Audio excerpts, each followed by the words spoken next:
it's a collective greatness and individual greatness at the same time. And with that, we have a special guest, Lexi. Lexi, how are you doing this evening? I'm wonderful. I feel so honored to be here. Okay, okay. So Yeah, Lexi, yeah. what brings you to the table tonight? Tell us, what do you do? What is it that you wanna talk about and highlight for yourself?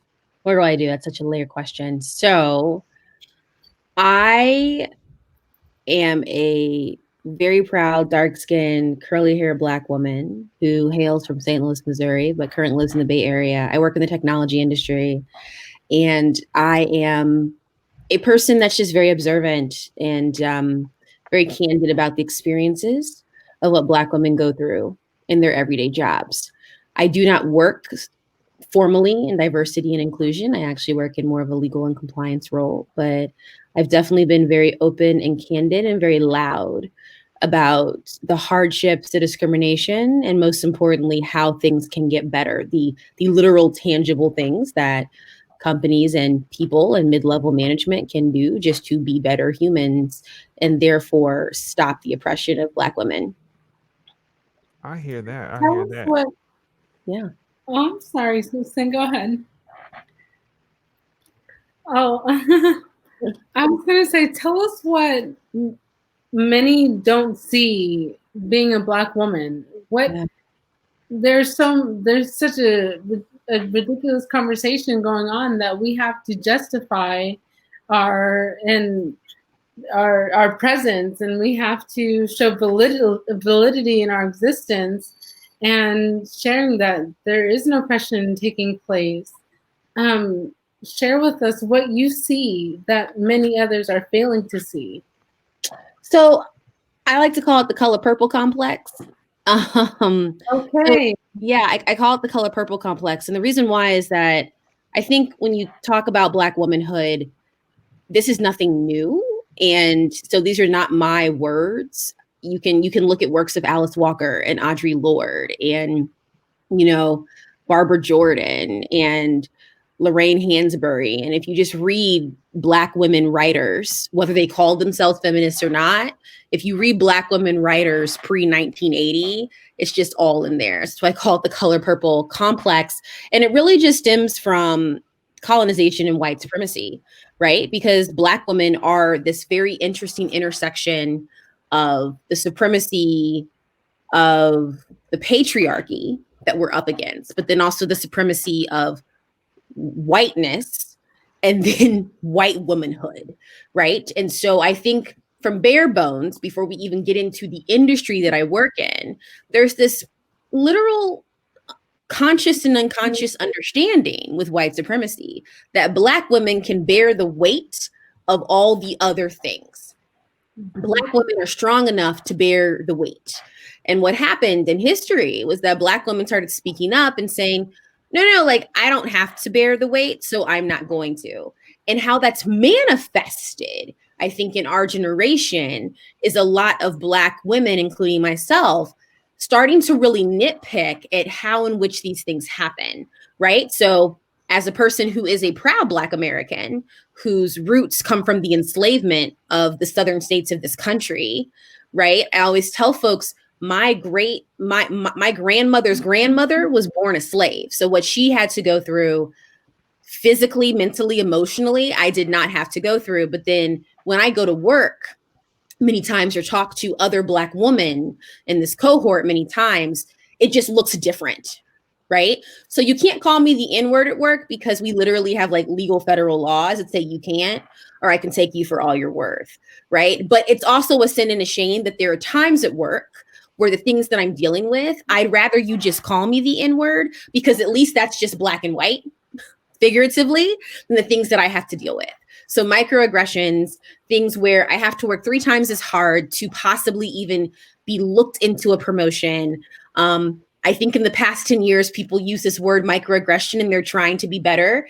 And what they have become is you've had some people who have become better at not doing it. You've had other people that have become even better at hiding it. So instead of saying, hey, June, you have to work 3 times as hard to get the promotion, they're like, hey, so June's going to work hard regardless. And so is June's counterpart, who happens to be a white woman. And I'm just going to sponsor that white woman more. So every time a major project comes up, every time the CEO or the VP says, I need your team to work on X because this is the most important thing, June is never running point. So then when it's time for promotions, it's very easy to say, June, you worked really hard, but you weren't working on those really important topics this quarter or this half or this year. And then you're sitting there and you're like, but you never gave me the opportunity, but so-and-so next to me always gets that opportunity. And so for me, I look at that as I'm like, that's oppressive behavior. It's microaggressions that have become well hidden, but that is literally unfair behavior. And I think that until we just call those things out, continue to call those things out, have Black people and brown people in power who are kinfolk and not skinfolk, because there is a difference, who are also willing to call those things out and also willing to advise us on how to navigate those situations. How are we ever going to have a free corporate world society? It'll never happen. And the experience that you're describing, how common is that? Would you say that happens in maybe half of the companies that you've worked with, or is that an experience that you've seen run rampant? It happens all the time. I'm not going to put a number on it because I think when people listen to this, then they take numbers and they go with it. But I would say that it is common enough where this is what we consistently talk about, right? It is common enough that it's things that when you have all the Black people, seeing each other in the hallway saying, I need help with this is very common. And I think it's also common enough that it's one of the many reasons why there's not a lot of Black people in leadership or even brown people in leadership. It's interesting. I was talking to someone a few days ago and I was like, notice how Black and brown people usually just graze middle management, just kind of graze the top, right? And then as you go higher and higher, there's less and less of us. Well, the people at the top, regardless of color, at one point they were 22, young, dumb, and stupid, like we all were, right? Right? Being young, dumb, and stupid is like that part of your life is not racist. Like we all go through that point, right? So if you have a CEO of a company or a VP of a company, at one point they were doing the same stuff that we were all doing at 22 out of college, trying to figure out our life. What is the difference between all these non-people of color at the top in their career trajectory than these Black and brown people who constantly graze the top? And there are many, many layers. One of them is this concept is that we are not getting sponsored and we are not getting mentored, right? And what that looks like is this consistent idea of feedback. I have personally been in situations in past companies where my manager will say, you're doing so great. And then the white person next to me, they're like, you need to work on this, this, this, and this. And in the short term, it's like, wow, I'm so glad I'm not you. In the long term, that person is moved higher than me because that manager has made a point to say, I'm going to grow this person. I'm going to pick at them like a fine-tooth comb. We're going to take everything out of it, and they're going to become so much greater because I'm picking at them, right? The other side, and again, there's many layers to this. The other side of it, because, I'm down for the people. I'm a freedom fighter first, and we have to have these conversations with our community, is that we have been void the opportunity to dream. And it's very easy to be kicked around in your career when you don't know what you want. Because not everybody wants to have a white picket fence and a 2-story home and 2.5 kids and 1.5 dogs. That's not everybody's dream. That's okay, right? But society has taught us as non-white people that that's the dream. And where'd that dream stem from? That dream stemmed from the enslavement of our people when we couldn't have that at all. And so when chattel slavery ended, right, in the late 1800s, that's what we wanted. What we have to understand now is that this idea that not all of us want that dream is completely okay and appropriate. And what happens when we all collectively do our own inner work and say, hey, this is the dream that I want. And then you just go for that dream. So therefore, you're not working for some job that you particularly don't even care about, but yet you're dealing with all this racism and oppression, but you're like, I don't even want to be here in the first place. Like, why am I doing this? Right? So you have this formula of dealing with oppression plus you not wanting to be there in the first place. That's not going to equal a C-suite position. That's not going to equal a VP position, right? Because your passion's not there and you're treated unfairly. So what happens when we just collectively all start doing our inner work to say, this is the kind of person that I am. This is what I want to do with my life. This is how I value money, because people value money differently. And the issue with white supremacy and capitalism is everyone assumes that everybody values money as everybody wants to be a billionaire. And that's literally false. Like 1% of the population values money to that extreme, right? And then once people figure that out, they build a career around that, because your career should be highlighting the things that you value so you can have a valuable life. And then because we are Black and brown and live in a white supremacist society, you will have to deal with racism and oppression, but at least you're fighting for something that you want, right? Mm-hmm. Instead of dealing with it and getting slapped in the face every day. And you're like, but why? I don't even want it. Why am I getting slapped for some ish that this is not even my thing, right? So yeah. And this is why we have Sista Circle to talk to about what's going on. And could you tell us a little bit about Sista Circle? I know we're on a roll tonight. So I started Sista Circle 3 years ago in 2017 because I noticed very quickly. So my first, to take a step back, I graduated from college in 2011. My first job, I did 4.5 years there. And I was the only Black person in sight my age. So 22 years old, the only Black person in sight. And there were a lot of other Black people, not a lot, but there was a cohort of Black people that I called them my elders and my fairy godmothers, but they were like in their 50s. And shout out to those women who every time that I was like, I'm about to quit. Like I'm about to lose my job. Like this person gonna make me lose my job. I could go to them and they would shield me, they would hold me, and they would show me how to navigate hard situations, right? So without this cohort of women, I would not be where I was. And then after that, I went to a really hot startup. And I thought, hey, if I go to this startup, there's gonna be more Black people and people my age. And so I went to this really hot startup. And because it was a small startup, it was less than 2,000 people, but at the time it was considered one of the hottest startups in the technology industry.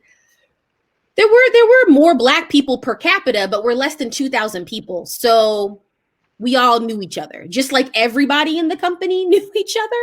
And I noticed very quickly that I sometimes was not the only Black person in a room, but I was the only Black woman. And there were also no Black people in my department. I remember being on the hiring panel for the second Black woman in my department, right? And I remember after the interview, they were like, how was she? And I was like, she's fabulous. She is Beyonce of legal. You will hire this human, right? And since then she joined and she's been doing phenomenal life-changing work at that company. And so when I was there, I was like, this is not going to work for me. Because in order for me to be mentored and sponsored and all these things, I need to find Black women that can hold me like those fairy godmothers that are closer to my field. And so I went on Facebook one evening and I started this group and I said, invite your friends who identify as Black women in tech. And that was 3 years ago. And now we have almost 7,000 women around the world where we talk about these conversations. And pre-COVID, we would partner with companies to have these very in-person events that I like to call Blackified spaces, because I do think also part of the issue with not only tech, but all of these industries is that as non-white people, when we walk into work every day, the literal decor does not welcome us. Right? I've never walked into a company where I'm like, wow, you did that for me. No, that's a lie. Right? I always tell people, I tell a lot of my white male colleagues, I'm like, there's a reason why office buildings are -3 degrees. And that's because until the 60s, women worked at home. And scientifically speaking, men generally are hotter than women from a temperature standpoint.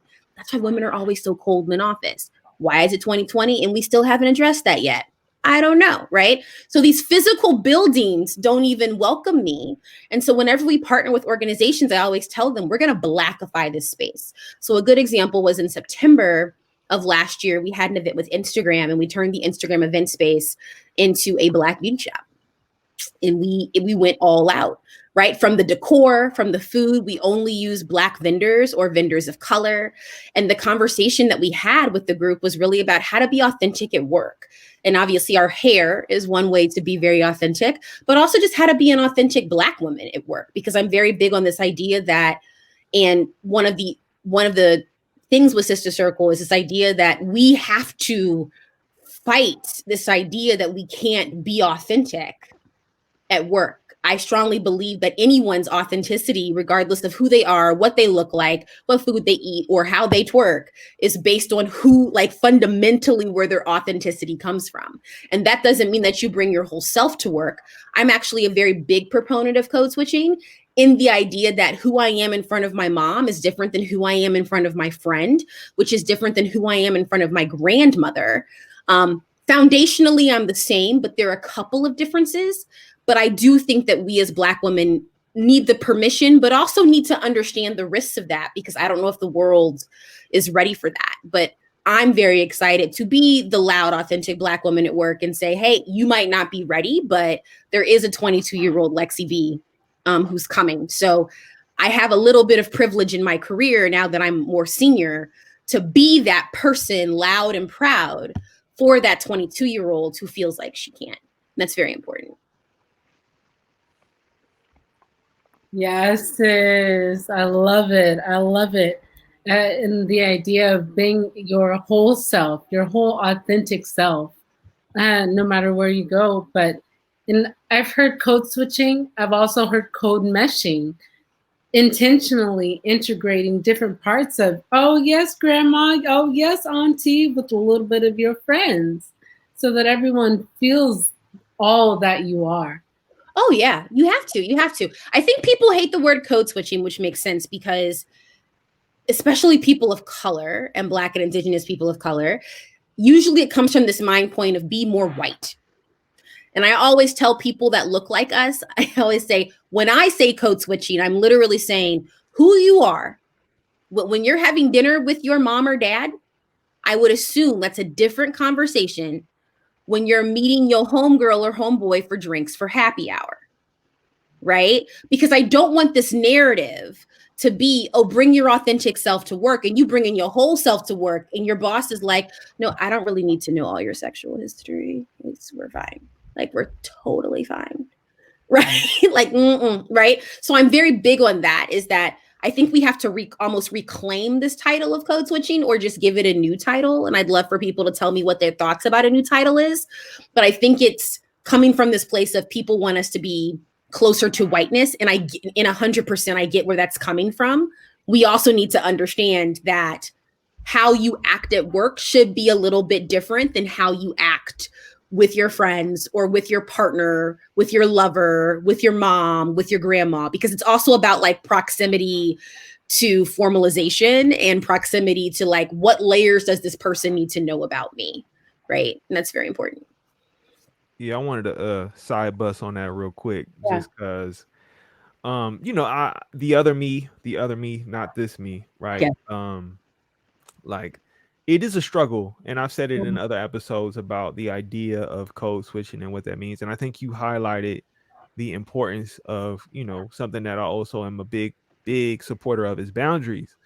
And I just wanted to kind of highlight and uplift what you said around code switching, because, there's a couple episodes y'all could go back and see that I'm like in the struggle of trying to cope with what those words mean, because I work in the community. I am trying to empower and instill and give the, techniques on what it means to be in the workforce, right? To be transition out of a system dependency based off of school to now maybe going into a different type of system.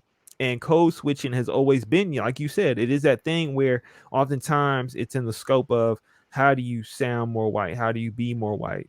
And there's even a lot of layers within that, because it's not to say it's white, right? Like, there is a huge number of white people in poverty who lack education, who lack the fundamentals. I mean, you could look at the power structure that we're in right now within the government, and you could tell there is a lack, there is a decline. Oh yeah, people not reading right now, exactly, right? So like, I don't have basic literacy skills. So it's not to say that it's to sound more white, right? Mm-hmm. It's the pronunciation, the enunciation, the articulation of words. It's how you say things and how that is conveyed.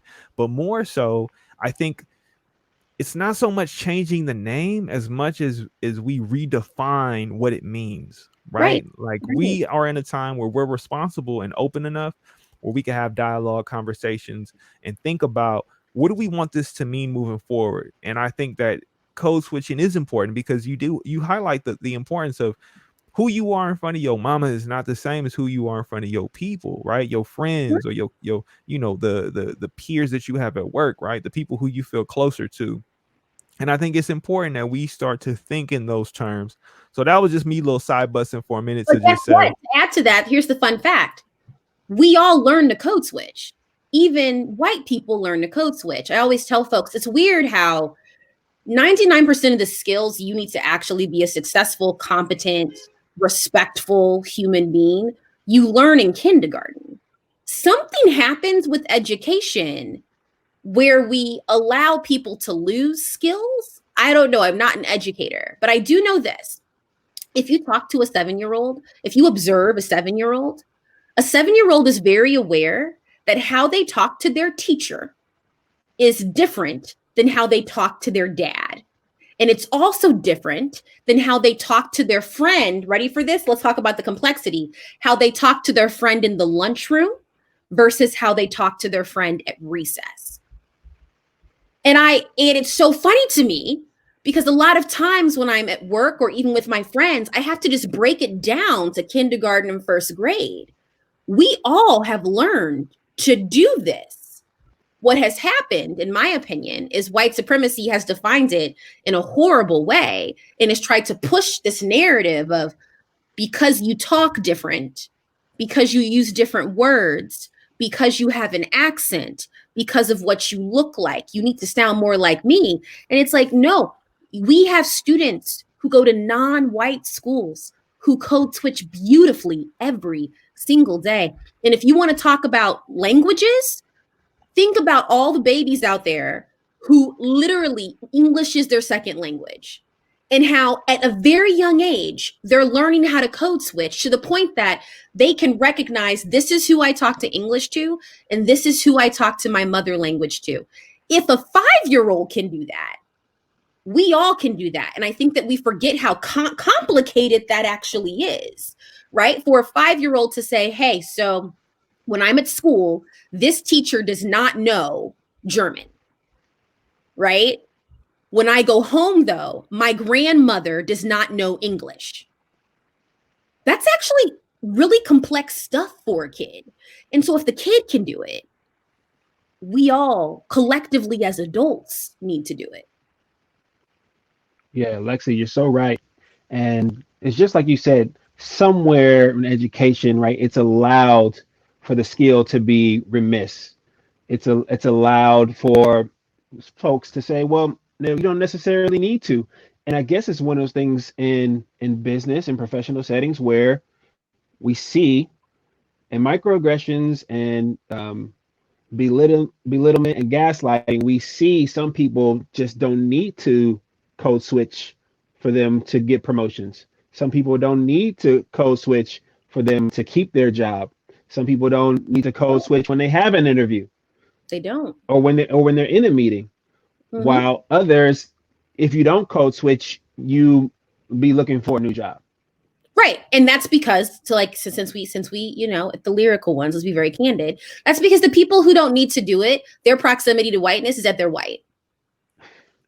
And people hate to hear the truth, but that's what it is.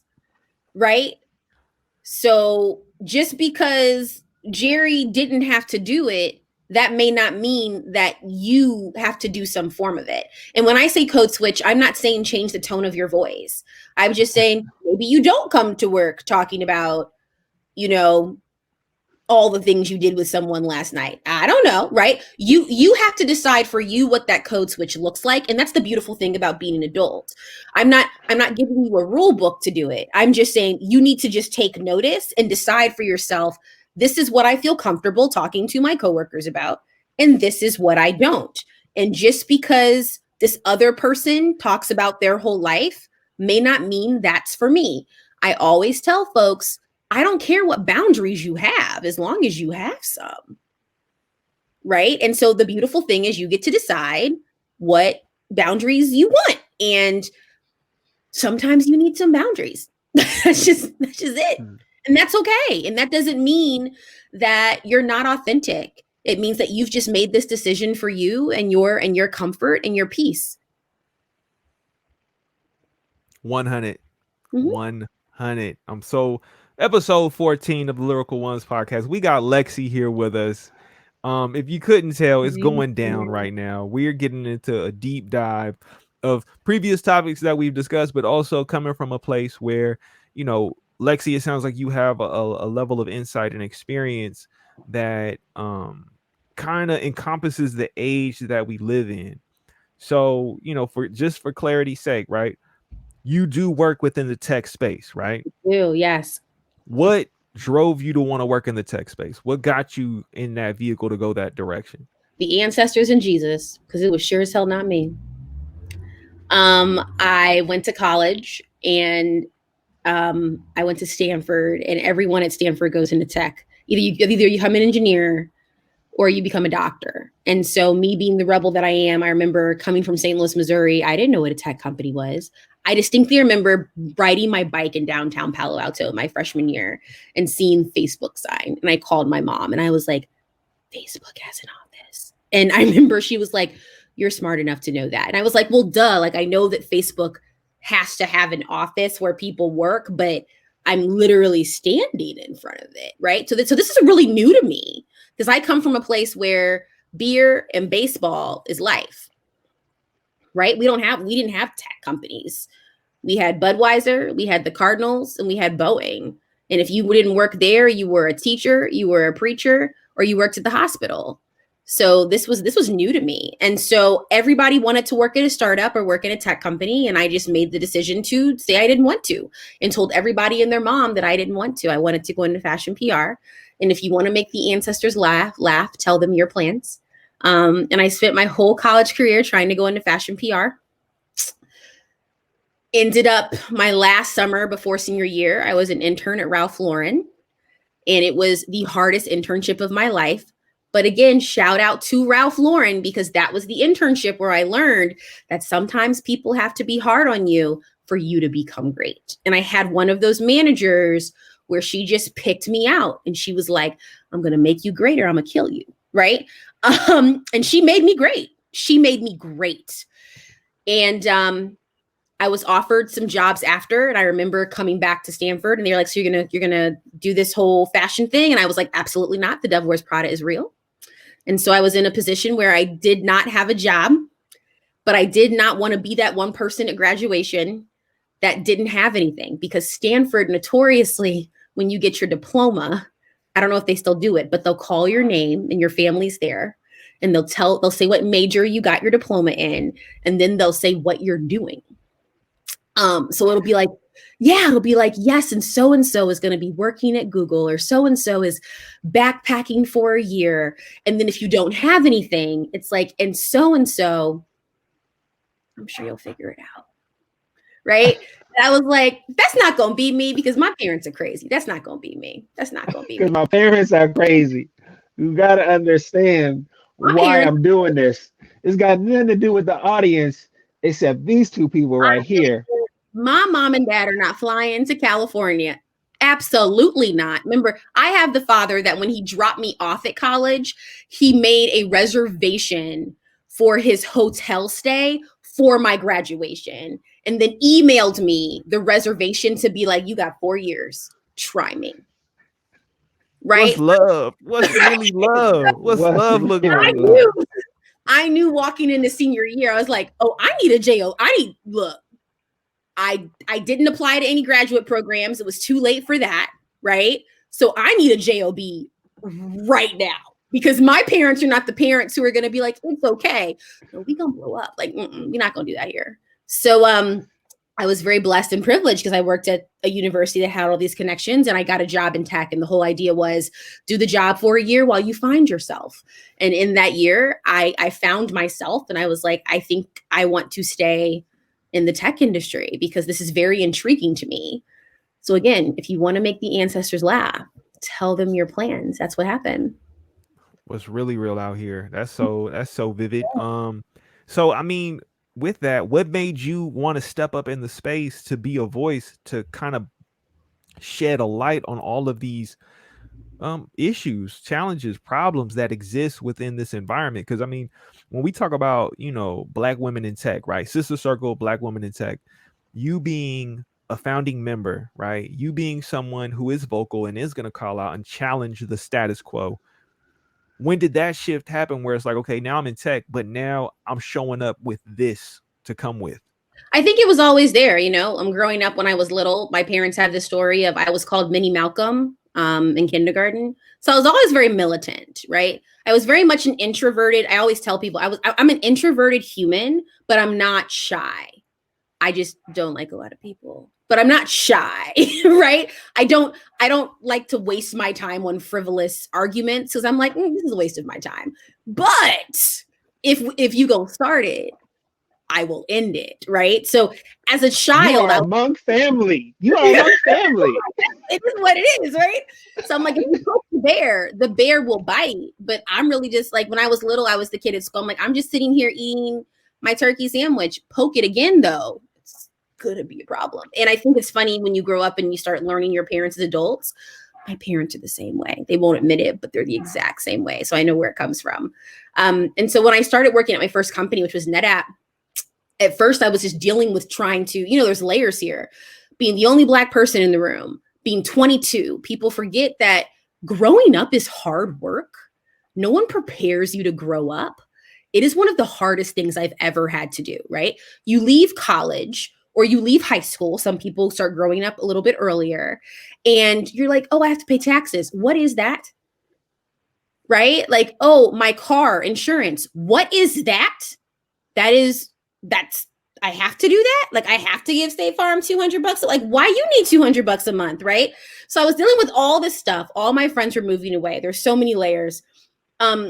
So initially, I didn't even hit the layer of being a Black woman in tech. The layer that I hit at my first company was being a new college grad, because I realized then I was just dealing with growing up for my first 2.5 years. And I noticed that my company didn't have a new college grad program. So somehow I weaseled my way into the head of engineering for my company. I somehow got in his office one day and I was like, I need $10,000 to start a new college grad program. And he was just like, I don't know who you are. And I was like, sit, let me explain. And so I just told him everything. I was like, you have 300 new college grads who most of them work for you in engineering. And we have no clue what is going on. We don't know what life is. We can barely pay rent. I told him, I was like, I've never paid rent in my entire life. And I'm just so mad that every month some white man is asking me for money. For what? Right? I'm like, I just got a lot going on. And I said, and then on top of it, we see each other in the hallway and we're awkwardly looking at each other. So we know that all of us are in this weird state of hell, but you don't put budget in for us to just be together in this state of hell. And so he gave me $10,000 and he said, okay, go do something. We'll check up in 6 months. And that was how my community building started. So I built a new college grad program. And it was so great because I think that being young, dumb, and stupid, I always tell new college grads this, is that adults will give you anything. So I got to just go up to senior leadership and be like, will you come speak to us? And of course they love it, right? Of course I want to speak to the new kids, right? And that program really fueled this idea for me of how do I grow up? Then after that, I really started thinking about, okay, so I'm different because we have all these new college grads here and I'm one of 2 Black ones. And the other one, he's from Kenya. We different. And we never got along. And I think we never got along is because his ignorance and my ignorance, he saw me in the hallway and he thought that I was going to be a certain type of Black. And then I saw him in the hall and I was like, you gonna be a certain type of Black. And then we were never these definitions of Black that at 22 we saw for each other. And it was, you know what I mean? Like we never really, there was no hate, it was all love, but we never really built this strong relationship. And so after this new college grad program started forming and I started realizing that, no, I'm really the only one in this room. That's when I started really having conversations with myself about what does that look like? And it's interesting because I sat on that for a few years. I didn't know what to do. I was so focused on my career. I was focused on, do I go to another company? I would talk to a lot of my friends at much bigger companies and consumer-based companies, right? I call them the sexy companies like Google and Facebook and Instagram and Netflix, right? And so at first I thought, well, maybe if I go to one of those, it'll be better, right? And then I went to one of those and it was the same. So, right? So trial and error. And that's how Sista Circle got started. Okay. I see. I mean, it's funny you say that about, you know, having your fellow, you know, colleague who just so happened to be from Kenya. We've had that discussion on one of the episodes about the difference between what it means to be from the States and then what does it mean to have immigrated, right, from your home country, right? Like it's a big difference. It's not to paint anything or cast a negative light. It's just to say it is different. And there's right, yeah. And I appreciate you saying that, you know, between the two different types of ignorances that were taking place, because once you're able to call that out, because you're not able to do it in the moment, it's only when you're able to step away and you look within yourself to identify like what is keeping me from you.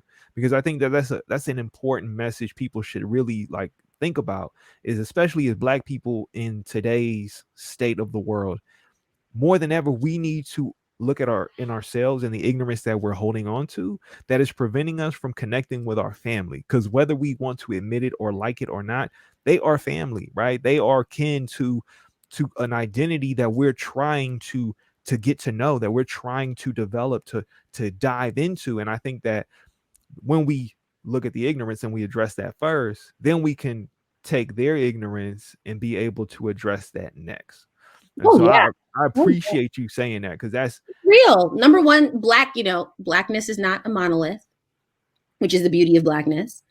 Number two, we like you said, white supremacy comes in many forms, and our cousins and brothers and sisters who are on the motherland continent, don't get it twisted. White supremacy has definitely ransacked all over that. Right. But there's like a fundamental difference. There's a fundamental difference in dealing with white supremacy, but not seeing it in your face every single day. Right. Versus being taken from your home and put into a different home and then being told you can't have your culture. So then having to create a new culture that just so happened to be fire. Like it just so happened to be fire. But like, we had to create it for survival. It wasn't this thing that we all sat behind the fireplace and we were like, that sounds good. Rap. That's not what happened, right? Like we did it for survival because people took it, like literally people forget that part of enslavement was that the trauma of it was you cannot speak your language. You cannot sing your songs. You are a different person, right? And then we have people coming here as immigrants and the immigrant story. Whenever I talk to my Black diaspora friends who are immigrants or whose parents are immigrants, it's just very interesting because in some parts of it, they'll say things like, I feel more connected to an immigrant who's not Black than you, who is Black. And it makes complete sense to me because I don't understand the immigration, you know, the immigrant experience.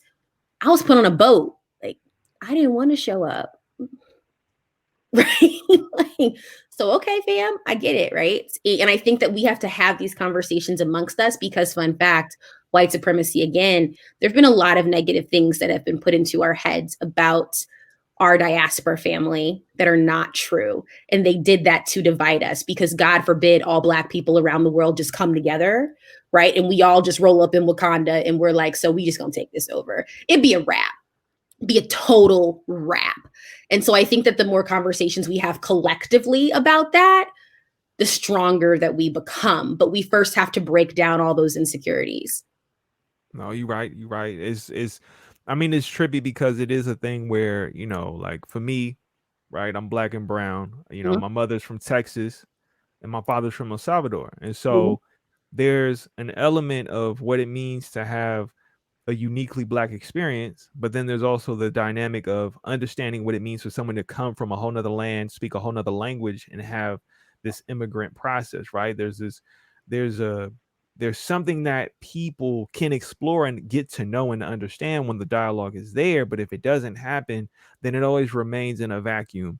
And I Right. think that, you know, I'm more interested in how do we find those ties that bind, because there's a lot more than we seem to realize, but a lot of times we get lost in the sauce of our own concoction that we never jump out to see what's going on in the other sauce, right? And I think that's kind of the key that you really highlighted, is that we're at a transformative moment in time, right? Like we're in this place where, you're speaking so many truths that I experience every day, and I don't even work in tech, right? I work in the nonprofit world. I work within Mhm. the sphere of, community engagement, right? And trying to help flourish, develop people. A lot of the work is the same. It's just that the executions or the deliverables look different, right? The people at the top look the same, and the people who are oftentimes speaking up look the same, but they try to marginalize us, they try to divide us, they try to have us in these categories because, especially here in Lyrical Ones, we try our best to build those bridges, right? Like we have people on here who otherwise, when you see them on the outside, you just gonna be like, whatever.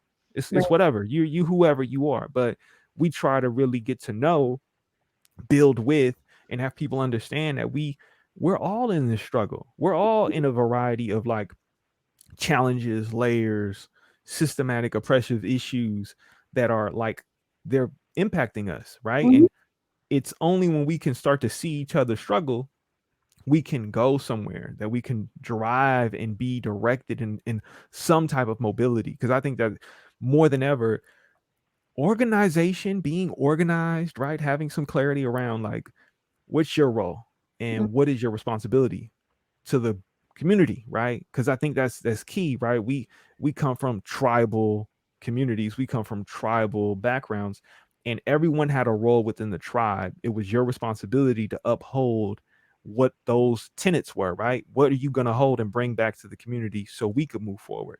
So I appreciate the fact that you show such key leadership and the ability to like really bring it together, because I think that is key right now, is that we need you, we need these conversations, we need this dialogue, and it's time right now, like, to get it going, Okay.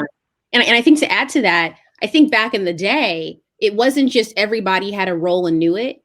It was everybody had a role, everyone knew their role, and everyone was also 100% aware that that role was of utmost importance, right? I always tell folks, it's very interesting how when people want to talk about freedom fighting, and there's this narrative around, well, if you're not protesting, you're not doing anything. And I'm like, but people forget that when you look at every major freedom fighting movement, right? In modern day history, one, probably started by a Black woman. Two, and didn't get praised for it. Two, if the mom and dad are going protesting, somebody has to watch the babies at home. If MLK and Medgar Evers and Malcolm X and Rosa Parks are being driven in the South in the 40s, 50s, and 60s, which is very, very dangerous, somebody has to cook food when they arrive, because they can't stay at hotels, right? Somebody has to make sure the bed is made. And so I really want to add to your point and bring that home, is that it's not just everybody has a role and knows their role. It's like, no, every role is a freedom fight. And I think that we all need to come with that perspective. Every role is a freedom fight, because this is how this puzzle works. Because not everybody can protest every day. Not everybody can go to Washington. Not everybody's going to be Obama, right? Not everybody's going to do the whole Jay-Z and Beyonce and just drop a ton of cash, but everybody has a role, and we need to collectively enhance that narrative to say, my role is not less than or bigger than your role. And how can I support you in your freedom fight? Because what you're doing is helping me, and what I'm doing is helping you, which helps the community. Appreciate So your right, people. Lexi. Yeah. That's right. Because like for me, I'm so excited. Some people say they're podcast out because there's all these podcasts showing up all over the place. But like everybody's got all this time. It's like, Yep. and they say, oh well, I do have a voice and I do have some friends. Let me talk to them. Yeah. Because like you said, like every role is of utmost importance. Like my podcast is not more than your podcast. My community that I'm a part of is not more or less than your community that you're a part of. They both have a need for lifting up voices. And like I can't, it's not that I can't, but I shouldn't be the one who necessarily starts a sister circle. Right. It's not me that should be showing up and saying, hey, I need these Black sisters to speak up and have their time together. Like that's great, but I should be looking for the sister circle and in other communities and saying, hey, did you know about this? Did you know about this? Because this community here is waiting for you and your voice, for your input, your insight, and also to welcome you. Yeah. What y'all are doing at Lyrical Ones is a freedom fight, right? And it's funny because whenever I'm down and trying to figure out, am I doing enough? I always go back to James Baldwin, who is the king of all kings. And for folks who don't know, James Baldwin moved to Paris. He was like, F this racist establishment, I'm out. The only reason why James Baldwin came back to the US was that when he was in Paris, he realized, wait a minute, I might not be able to march every day, but I'm a writer. And so my role in this freedom fight is to tell what happened in the freedom fight. And so I always use that as an example of like, it's a role. And I think that what all of you are doing at Lyrical Ones, this is the platform that you're creating. That's the freedom fight. That's the role, to have these candid conversations and to make this art, this very real and candid art, and to stand on that. And that's your role, because we need it. In the next century, someone's going to look back at this and it's going to tell the story of what's going on right now in 2020. And that's because all of you stepped into your role. And that's pretty powerful. It's going to tell your story. Fire guests. Exactly, June, because we had fire guests like Lexi B, like her rap name. She dropped her rap name. Many people didn't trip. She dropped her pen name down. It should be a rap name. We should make a single. I'm up for it. It's coming.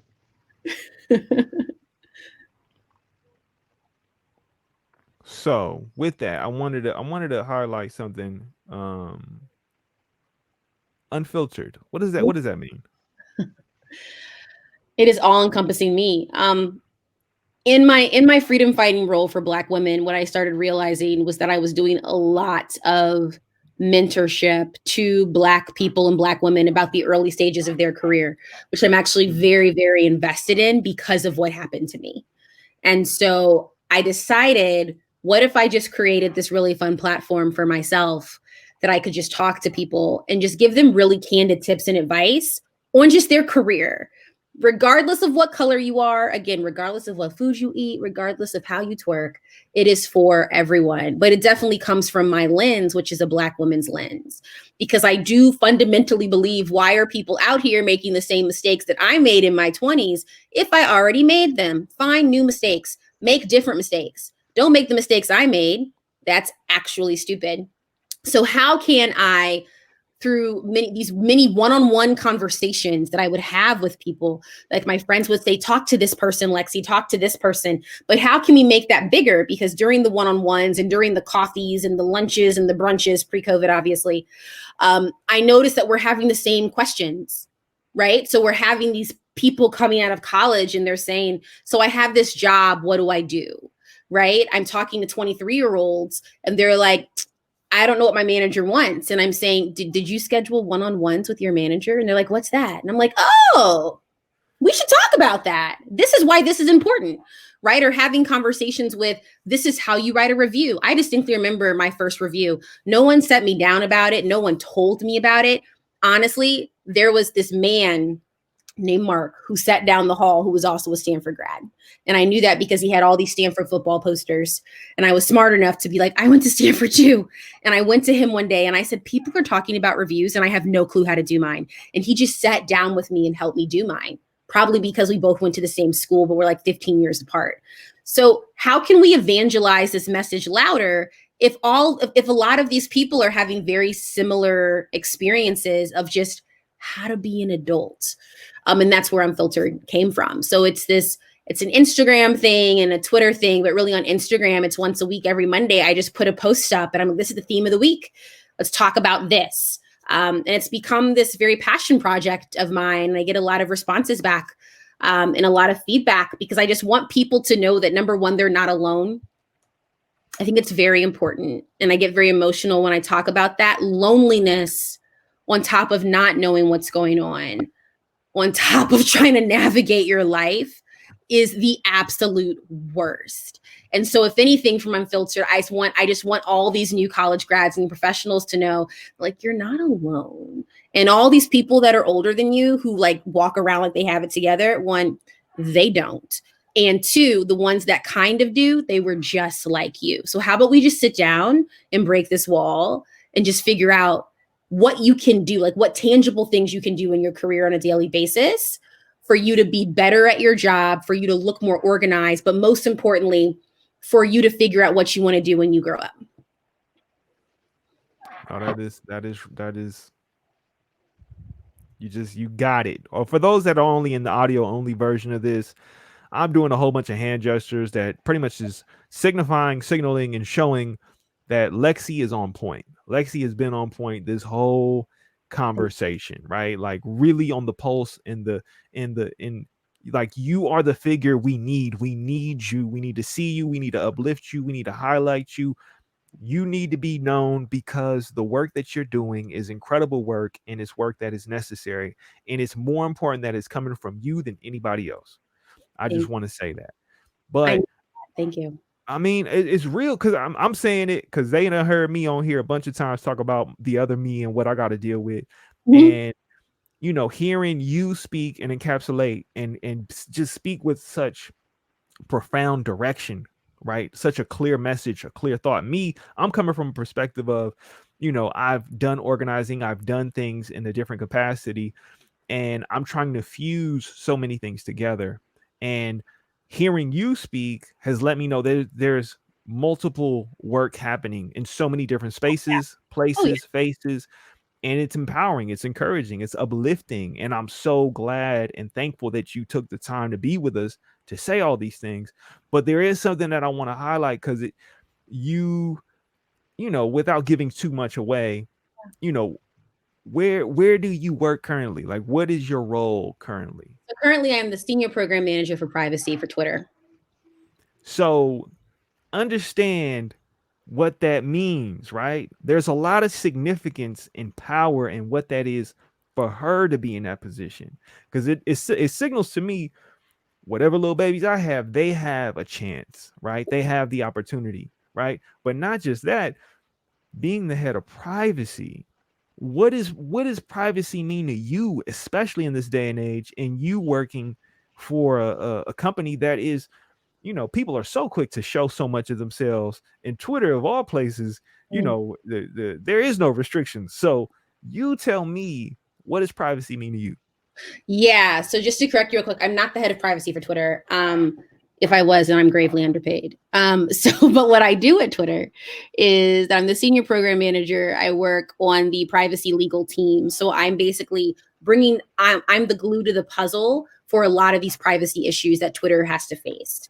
In the same issues that a lot of tech companies have to face, right? And when you face these problems, you have to literally bring groups of people that aren't just in legal, they're in compliance, they're in policy, they're in engineering. It takes an effort to get all this stuff done. That's what I do, high level. Privacy is a lot for me. I think one, because I'm an introvert. And one, two, because it's very important to protect the people that are in my life. For example, I said yes to come hang out with you this evening. And I'm so glad that I did. They did not say yes to come hang out with you this evening. So it's very important for me to have those boundaries and protect them. And then also I think that it's just my boundary. It's a sacred thing to me. My family is very, very sacred. And it's important that they have the ability to tell their story the way in which they want to say it. And a story can be as symbolic as a whole autobiography, like do a whole complete Maya Angelou, I Know Why the Caged Bird Sings. And it can be as simple as I had brunch with Mikey today. But that's your story. And so I've never really been the person that highlights stuff on social media when it comes to my personal stuff. My rule for social media is this: if I'm comfortable telling my boss this, it goes on social media, right? I think because I'm so candid, many times people will see my social media and they'll be like, "You'll tell your boss that?" And I'm like, "I probably told her that like 2 hours ago." Right? But I've also worked very hard, and also with working hard and luck and privilege, because you have to understand all those layers which are there, right? I'm at a space in my career where I've just decided I'm not stopping my authenticity for other people. So if who I am professionally does not vibe with you, then we don't really have to vibe with each other professionally. And that doesn't mean that we can't kick it and we can't be cool outside of work. But like, we can just all get new jobs, right? I will no longer sacrifice that part of me. And I learned that at my first job. I like made a commitment to myself at 26, 27. I was like, never again. And that's just for my own survival because of who I am. So usually on social media, I will comment on things when it comes to the government, things that I'm thinking. I definitely just had this huge Twitter post after work today before coming to visit y'all. I went on Architectural Digest because Misty Copeland, who is everything, just showed her whole house on Architectural Digest. And like, I may or may not have now just like bought a year subscription to Architectural Digest because I'm like, that was fire. Someone pay me for a velvet blue couch. Pay me, right? And so those kinds of things. But when it comes to like my personal life, when it comes to my family, when it comes to who I'm romantically linked to, it's just not going to happen because that is sacred space, which means that if you are invited to that space, come through with bells and whistles. But to be 100% transparent, I didn't ask for your opinion, and that person did not ask for your opinion either. So I'm not going to put them on a stage or a spectrum for you to give that opinion. Y'all see what's happening right now? This is what grace looks like. Yeah. This is what the sauce really is. I don't think y'all get it, right? That's power. That's powerful, right? It's women in power. Get it? Women and power. Think about it. I got it. So the thing is, it's what you're highlighting, what you're bringing. Yeah, I see how affluent hit him with a bam. But I'm just saying, the thing is, to me, that's important about what you're saying is giving space for boundaries. I think that is so significant in this day and age. It's so easy to lose sight of how much attention do you really need versus the attention that you're about to get. And okay, my bad. You are kind of you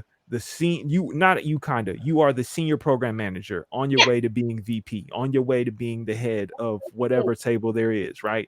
Yeah. But I think what you've kind of shown is a level of confidence. And I want to know, where does this confidence come from? Because I think it's so important. I have so many Black women in my life, and confidence is always on the battlefield. It is always in constant fight. And I think hearing you, seeing you as a woman on fire, and not on fire to be burned down, but on fire to give life and to give energy and to give warmth, where does this confidence come from?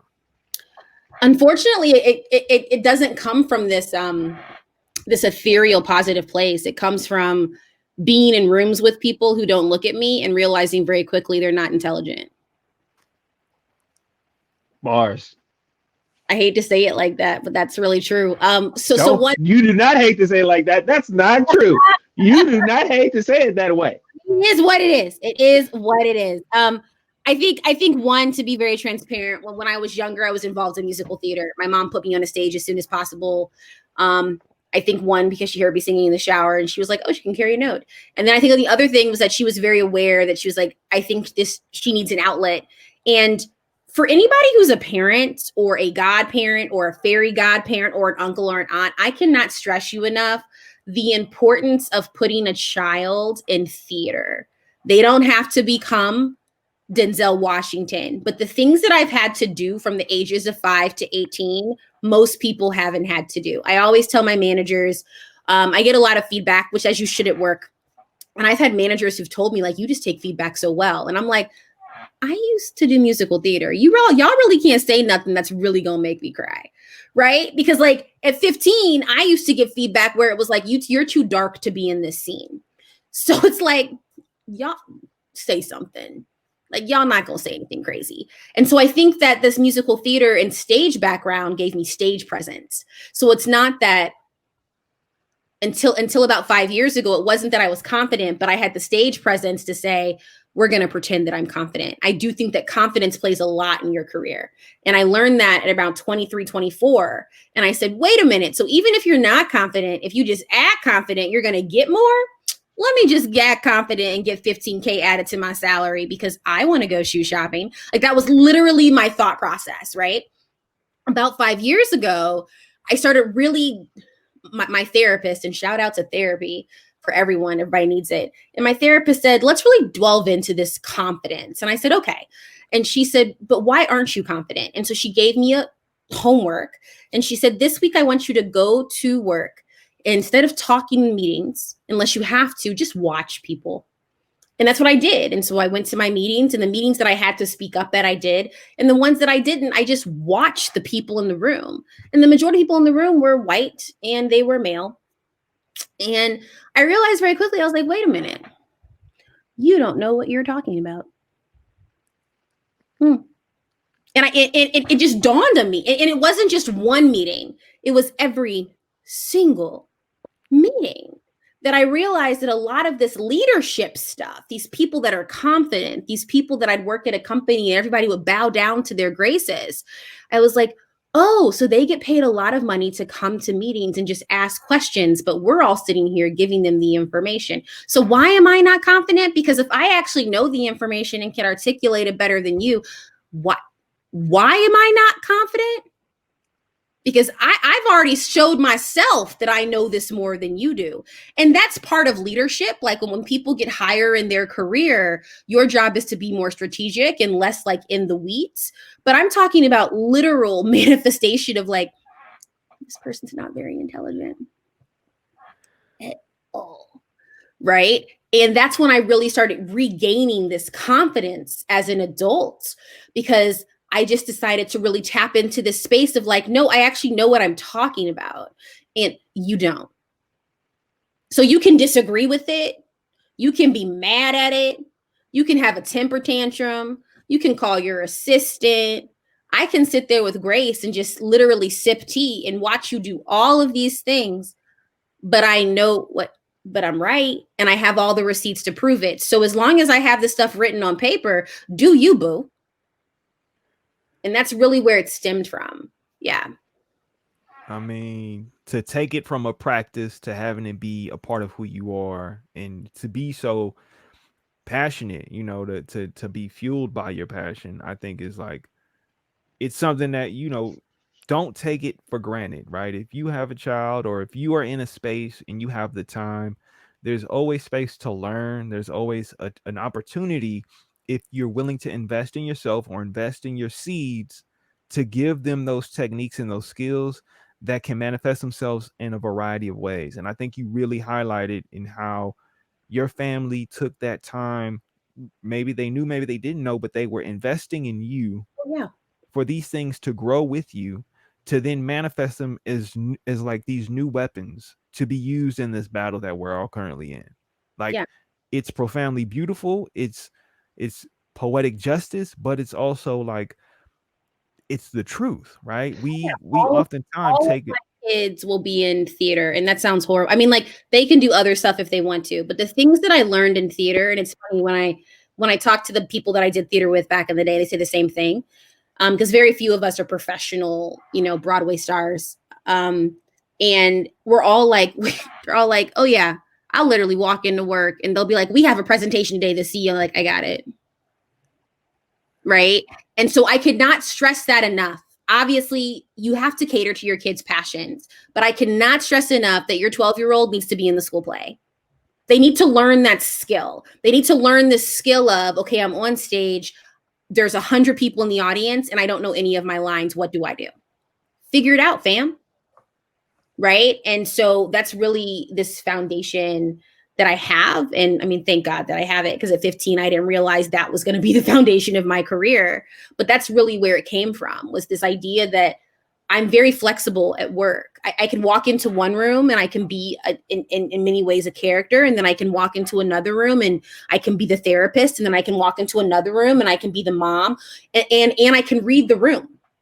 Right? So I can read the room and say, okay, this is what the room needs right now, even though they don't know it.